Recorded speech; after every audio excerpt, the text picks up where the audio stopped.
Na tai štai, dar viena diena ir dar 4 greičių ruožai įveikti. Pirmas greičių ruožas šiandieną, tai 5 iš viso, tai sekėsi puikiai, mes pakilom į 8 vietą absoliučiai ir į 1 vietą klasiai, kas labai džiugino.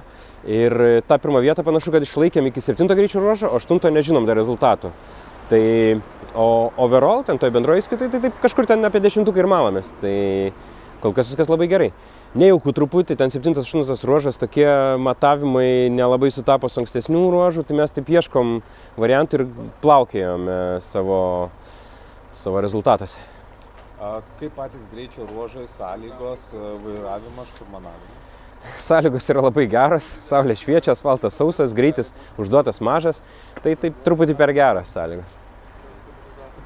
Ko trūksta, ką tai reiškia varžybų eigai rezultatam?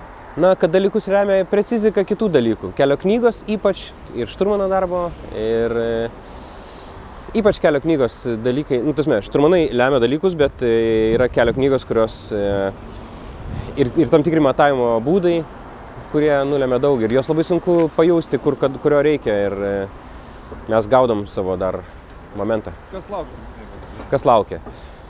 Laukia ralis, nors praėjo jau 2 dienos, dar tikrai neįpusėjo nei pagal sunkumą, nei pagal kilometrų skaičių. Tai rytoj laukia važiavimas į aukštus kalnus žemiau Valans miestelio. Tokį apsuksime ratą, berods irgi 4 greičių ruožus. Labai panaši diena techniškai kaip ši pagal laiką, pagal sugaištą laiką, pagal važiuotus atstumus. Ir tada jau laukia nebe tokia ilga naktis kaip šiandien ir važiavimas į Monaką, jau poryt. O tada jau galima sakyti, dar pusę ralio bus likę dėl to, kad bus sunkioji dalis. Važiuosime į Monaką ir paskui jau papasakosiu vėliau, kas mūsų laukia.